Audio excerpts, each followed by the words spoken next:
Good morning.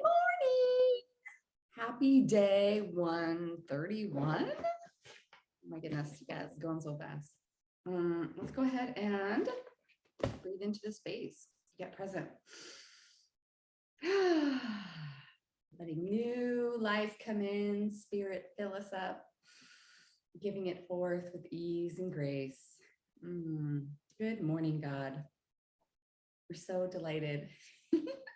Another day, another moment, another right now to come into union with you and practice who we really are in the world as we go forth.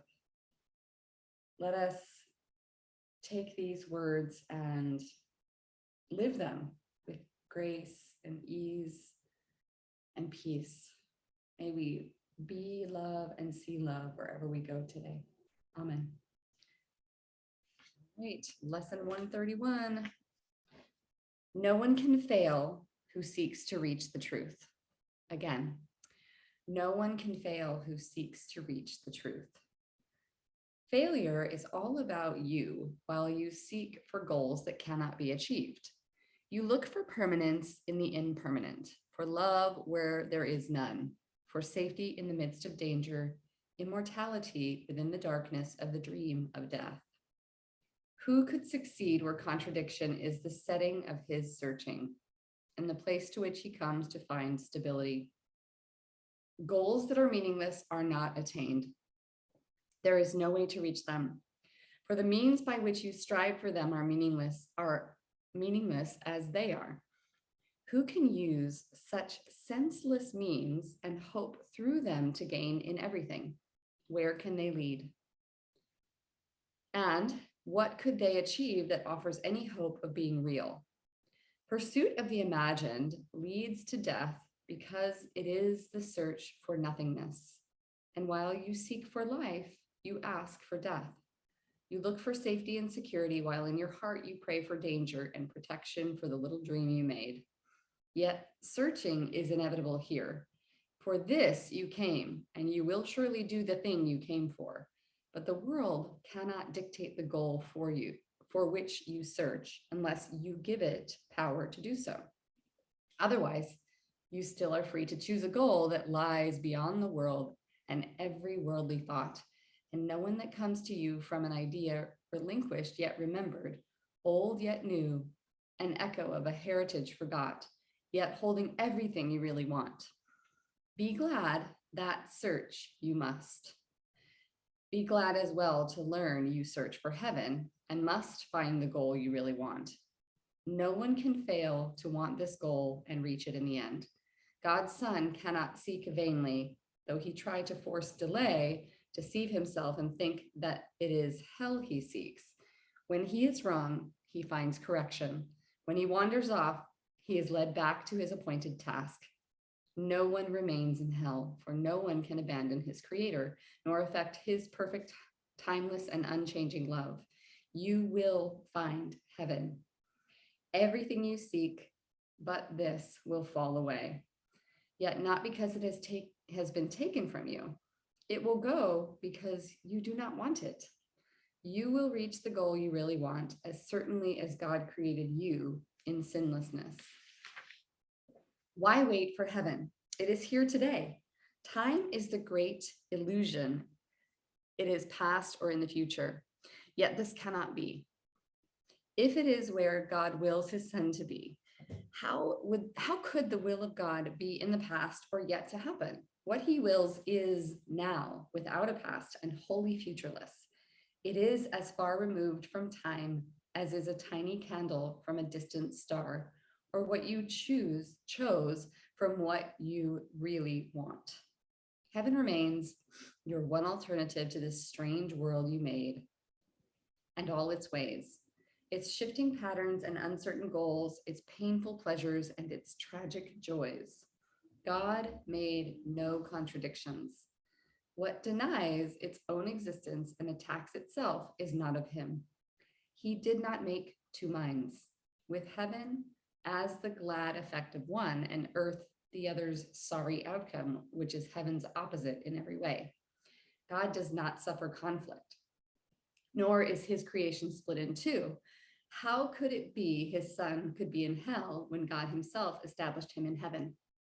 Could he lose what the eternal will has given him to be his home forever? Let us not try longer to impose an alien will upon God's single purpose. He is here because he wills to be, and what he wills is present now, beyond the reach of time. Today, we will not choose a paradox in place of truth. How could the Son of God make time to take away the will of God? He thus denies himself and contradicts what has no opposite. He thinks he made a hell opposing heaven and believes that he abides in what does not exist, while heaven is the place he cannot find. Leave foolish thoughts like these behind today and turn your mind to true ideas instead. No one can fail who seeks to reach the truth. And it is truth we seek to reach today. We will devote 10 minutes to this goal 3 times today, and we will ask to see the rising of the real world to replace the foolish images that we hold dear with true ideas arising in the place of thoughts that have no meaning, no effect, and neither source nor substance in the truth. This we acknowledge as we start upon our practice periods. Begin with this. I ask to see a different world and think a different kind of thought from those I made. The world I seek, I did not make alone. The thoughts I want to think are not my own. For several minutes, watch your mind and see. Although your eyes are closed, the senseless world you think is real. Review the thoughts as well, which are compatible with such a world and which you think are true. Then let them go and sink below them to a holy place where they can enter not. There is a door beneath them in your mind, which you could not completely lock to hide what lies beyond. Seek for that door and find it. But before you try to open it, remind yourself no one can fail who seeks to reach the truth. And it is this request you make today. Nothing but this has any meaning now. No other goal is valued now nor sought. Nothing before this door you really want. And only what lies past it do you seek.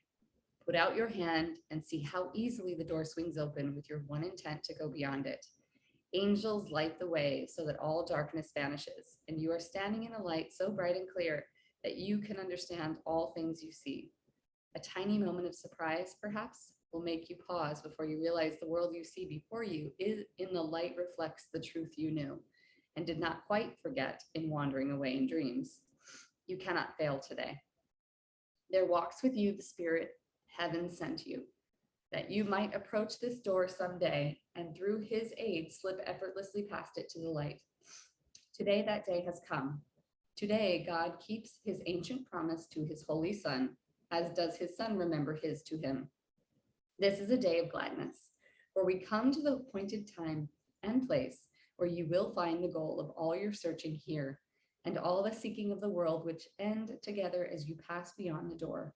Remember often that today should be a time of special gladness and refrain from dismissal thoughts and meaningless laments. Salvation's time has come.